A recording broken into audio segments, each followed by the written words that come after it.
Ya estamos con nuestro primer invitado, se trata del ministro de Trabajo de la provincia, el doctor Eduardo Costello. ¿Qué tal, doctor? Buenas noches, bienvenido. Buenas noches. Muchas gracias por la invitación. Gracias por estar acá. Decía yo al comienzo, ¿no? Este gran anuncio que hace el gobierno nacional de la creación de 20.000 puestos de trabajo en distintos rubros, como ser el sector automotriz, en la industria y en algunas otras pequeñas empresas. ¿Tiene significancia en relación a lo que ha pasado en los últimos tiempos con la pérdida del trabajo?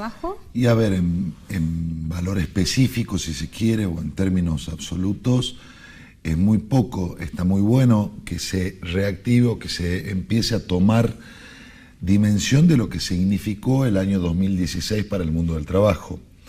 Por números que manejaba el propio Ministerio de Trabajo de Nación, son 130.000 los puestos formales de trabajo que se habían perdido en la industria a lo largo de lo ancho del país, teniendo en cuenta la situación puntual de los productos de blanco en Tierra del Fuego, esos son heladeras, lavarropas, la metalmecánica en Córdoba y el autopartismo en Córdoba por temas comerciales con Brasil y por la situación propia de la retracción económica y el problema de las textiles grandes que estaban radicadas en Chaco, en La Rioja y en parte de Santa Fe y Buenos Aires, que se perdieron y con números que marcaron cerca del mes de septiembre del año pasado, 130.000 puestos de trabajo en el sector formal.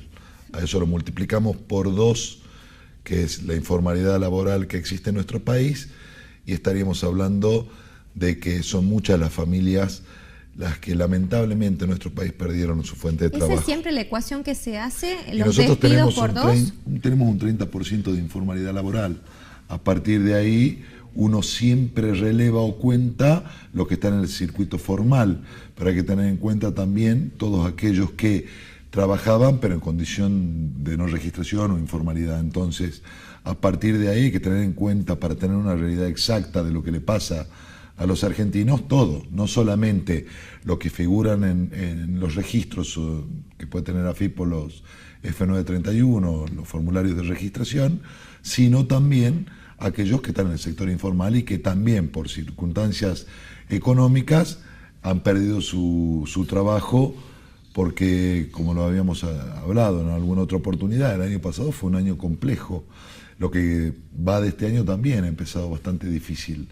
La pérdida adquisitiva del salario, primero, con todas las medidas macroeconómicas adoptadas a nivel nacional, tendientes en lo que son tarifas de servicios, lo que es el combustible, ha provocado no solamente que se pierda la capacidad adquisitiva del salario, sino que también se pierdan las fuentes de trabajo, que, como te digo, por números propios del Ministerio de Trabajo de Nación, estamos hablando de 130.000 puestos de trabajo perdidos en todo el país, más poner en riesgo la misma fuente de trabajo, ya no solamente el puesto, sino la fuente. La pequeña y mediana empresa está haciendo y ha hecho el año pasado y lo que va de este año un esfuerzo enorme por sostenerse. Traslademos estos números a lo que es la provincia de Salta. En estos 16 meses, ¿qué registro tienen ustedes de pérdida laboral? Mira, las pérdidas de fuente de trabajo en nuestra provincia son las mismas que se dieron en años de normalidad económica. Tenemos una provincia que no tiene gran industrialización. Nosotros tenemos mucho producto primario. Eso y al campo le ha ido bien. O sea, el año pasado al campo le fue bien. Esta campaña viene más o menos bien para el campo, por lo que se presume que el esquema económico y laboral se sostendría. ¿Cuáles son los focos? Las provincias industrializadas las que han tenido un cimbronazo enorme el año pasado. ¿Cuáles son los cultivos a los que ustedes apuntan cuando dice al campo le fue bien en lo que es el territorio provincial? En términos de absorción de mano de obra, obviamente. Si yo tendría que apuntar un cultivo, apostaría al tabaco, para que tengas una relación práctica. El tabaco en época pico de producción te genera 120, 130 puestos de trabajo. 120, 130 jornales. Para hacer un comparativo y no para ser odioso, pero la soja te genera un 0,2 jornales por hectárea. Porque está todo industrializado. Sí, porque aparte son grandes cultivos intensivos que tienen maquinaria muy especializada, manejada o conducida por pocas personas. Entonces, si yo tendría que apostar a un cultivo, apostaría al tabaco, más allá de lo que se está trabajando y viendo con todas las áreas de la provincia, del gobierno de la provincia, es lograr revertir o modificar o alternar matrices productivas. Si yo a los productos extensivos le pongo valor en origen, a mí me da más mano de obra. Si yo, en vez de hacer puro grano, también hago ganadería, la vaca te genera muchísimo más trabajo que la soja. Entonces, buscar la puesta en valor en origen de la materia prima, más tener actividades productivas que demanden más mano de obra, es el objetivo nuestro. Hablando siempre de mano de obra, en cuanto a la construcción, ¿tuvo un repunte en los últimos meses?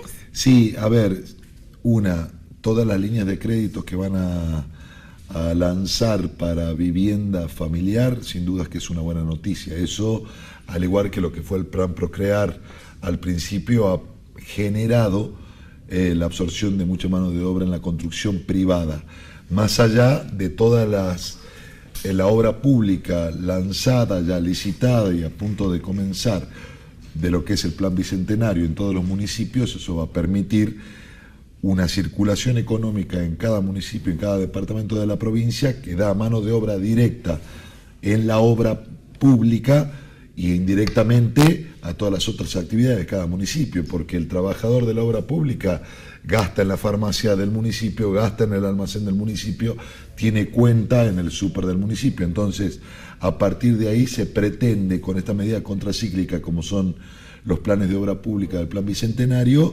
sostener económicamente a la provincia hasta tanto la bonanza económica que se anuncia a nivel nacional se llegue, ¿no? Doctor, más allá de usted ser el responsable de la cartera de trabajo, por su profesión es especialista en temas laborales, ¿qué falencia tiene hoy todo lo que es el sistema de leyes para que el trabajador realmente tenga la seguridad, entre comillas, de conservar la fuente de trabajo y que en caso de una circunstancia legal no prevista pueda sortear lo mejor posible ese conflicto? A ver, a nivel mundial, la estabilidad en el trabajo privado es relativa. No existe, salvo algunos casos puntuales en la Europa moderna y económicamente fructífera, casos de estabilidad absoluta en el empleo. La estabilidad es relativa, por eso se permite la desvinculación previo pago de una indemnización. Nuestro plexo legal, laboral de nuestro país, como la ley 2744, la ley de contrato de trabajo, te permite al empleador desvincular, incluso sin causa, previo pago de indemnización. Entonces, lamentablemente todo el andamiaje jurídico defiende al trabajo, defiende la fuente de trabajo hasta ese punto. Modificar y generar esquemas de estabilidad absoluta en el empleo sería una enorme discusión que tendrían que darse todos los juristas y todos los legisladores del país, que la veo bastante compleja. Porque imposible manejar la voluntad del privado, del sector privado. Si un trabajador no le sirve, recurre a la indemnización. En un sistema económico como el nuestro, sí, es casi materialmente imposible. A ver, un principio de esto fue la ley antidespidos, en donde se pretendía la no desvinculación obligatoria durante cierto plazo de tiempo. No, después se volvió atrás, fue una enorme discusión, pero por esto mismo. Entonces, la discusión tendría que ser tremendamente profunda y tendría que haber y estar acompañada de otros esquemas también de posibilidad de certificación de competencias, de derechos y obligaciones de las partes modificados en su conjunto, de esquemas que tengan que ver también con los regímenes de licencia. La verdad que es una discusión muy profunda. ¿Se complica la ampliación del régimen de licencia por maternidad para que el sector privado pueda ver a la mujer como una persona que realmente puede cumplir las expectativas de la empresa? A ver, la mujer y tiene respetado los regímenes de licencia. Pero si hablamos de una ampliación del régimen de licencia, como se hizo ya en el Poder Judicial, de 5 meses. Sí, bueno, lo que habría que evaluar es si efectivamente se justifica y si el 100% de las mujeres lo quieren. O sea, hoy... Eso le cuestiono yo a la ley, que no diga que la mujer podrá optar, porque claro, hay mujeres que a lo mejor quieren volver a trabajar. Ver, vos hoy por ley tenés 45 días antes del parto, de la fecha probable de parto, y 45 días después del alumbramiento. Muchas mujeres optan por acumular por 90 días después y muchas optan también por volver antes a trabajar. Ahora, sí, si sería facultativo estaría bueno, y también que esa discusión se dé en los senos de... ¿Usted está dispuesto a plantearlo dentro de diputados diputados o el Senado, que es donde finalmente se va a decidir esta ley? Yo no sé si es una discusión prioritaria hoy, más allá de que está la discusión hecha en el sector público. En el sector público, bueno, habrá que ver nada más que... ¿Y por qué sí para el sector privado y no para el sector público, digamos? El sector público como de la que... misma manera, en el sector público la discusión ya fue dada en una de las cámaras y de hecho tiene, creo que ya media sanción. Lo cierto es que no... ahí lo único que difiere o que hay que atender como Estado es cómo hacemos con las suplencias, nada más que... Yo también compartiría que en el sector público sea optativo, ministro. ¿Cómo lo toma usted a esto, no? Siendo que es la persona que convoca a los gremios cuando hay conflictos o a las partes, que en Salta tengamos 2 organismos o 2 asociaciones sindicales que son las 62 organizaciones. ¿Qué ha pasado en este tiempo? Es una discusión política interna de las organizaciones, no es la primera vez en la historia de nuestro país en donde las diferencias internas hacen de que se fracturen las centrales obreras. De hecho, hasta hace poco teníamos 2 CGT, existen 2 CTA, son discusiones internas que tienen que ver con la convivencia interna de las entidades sindicales que las conforman. Ahora tenemos unas 62 organizaciones sindicales en la provincia, con la adhesión de 53 gremios confederados con personería gremial, y tenemos otra que proclamó al otro candidato, al otro sector, que hay que ver cómo están conformadas. Lo que hay que ver, y esto es una discusión que deberán darse entre ellos y entre el órgano confederado y las centrales obreras nacionales, es el peso específico de las entidades que fueron convocadas y que votaron. No es lo mismo para la Confederación General del Trabajo un gremio confederado con personería gremial que un gremio que no lo tiene. Se ha visto que una de las 62 organizaciones sindicales tiene 53 gremios confederados integrantes del CGT y de 62 organizaciones con personería gremial, y el otro tiene algunas entidades que no tienen inscripción gremial o que no pertenecen a la Confederación General del Trabajo, de la cual se desprende la pata política, que es las 62 organizaciones sindicales. Doctor, es un año netamente electoral en materia legislativa, porque se van a elegir cargos de legisladores. Siempre ha sonado su nombre como un posible candidato. Es porque usted es el hombre, digamos, del gabinete del gobernador, junto con alguno más, nada más, que tiene mayor perfil político. ¿Esto le da posibilidades de decir quiero ser candidato, o esto depende de la voluntad de un gabinete o de la voluntad del gobernador? Mucho se discutió semanas atrás de la voluntad del gabinete. A ver, nosotros somos un equipo de trabajo. Yo entiendo primero que en la escala de prioridades de la comunidad, de la sociedad, las candidaturas están al último. Hoy la gente está pensando en otra cosa, está pensando en si le alcanza el salario, en la escuela de los chicos, en un sinfín de etcétera, previo o antes de discutir candidaturas.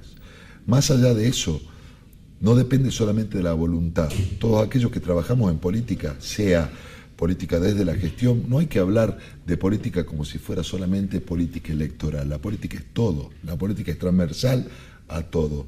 Uno hace política desde la gestión, hace política en la sociedad desde su profesión, hace política desde la legislatura o siendo intendente. Ahora, política hacemos todos. La decisión de participar electoralmente en la política no solamente es personal, por más que uno tenga la vocación, sino, y así lo entendemos nosotros, como un equipo en donde se pueden determinar qué roles pueden cumplir cada uno de los integrantes de ese equipo. Yo no tengo problema porque yo voy a hacer política donde sea desde la gestión, sea de la legislatura o en mi estudio atendiendo trabajadores. Yo no tengo ningún inconveniente. Usted se define como un hombre político, entonces. Político desde la política misma. La política es una forma de vida. Cuando uno ya la vive... Bueno, pero eso lo puede decir usted. Hay ministros que dicen, no, yo soy un técnico. Sí, no creo. A ver, pero las decisiones que toman son políticas. Y las decisiones que se toman... Pero pasa por el compromiso, por ejemplo, ministro. Sí, está bien, pero... Si yo digo soy técnico, me estoy absteniendo de participar o inmiscuirme en algunos temas. A lo mejor de la política electoral, o no tiene interés en la política electoral. Ahora, si yo tengo que decidir si voy a poner una ayuda económica del Estado en una fábrica de celulares o en una fábrica de copa, estoy tomando una decisión política. Entonces...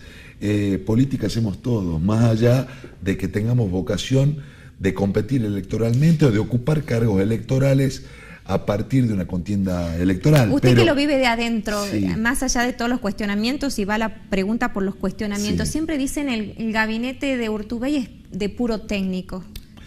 A ver, lo he discutido también, yo creo que, a ver... No me diga que lo discutió. No, se discutió en los medios, discutimos en todos lados.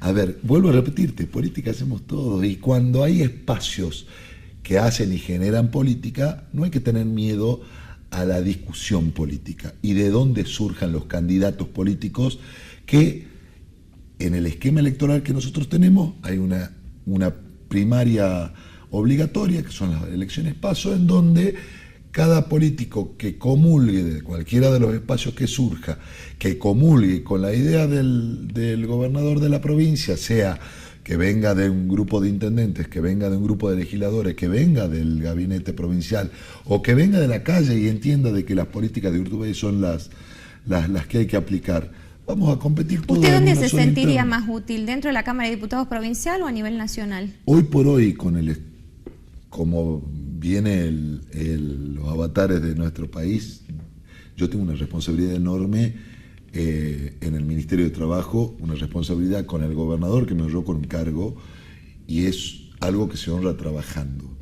Ahora, yo puedo trabajar y militar políticamente en cualquier espacio, yo no tengo problema. Gracias, doctor, por su tiempo. Muchas gracias. Nosotros hacemos nuestra segunda pausa y volvemos con nuestros próximos invitados.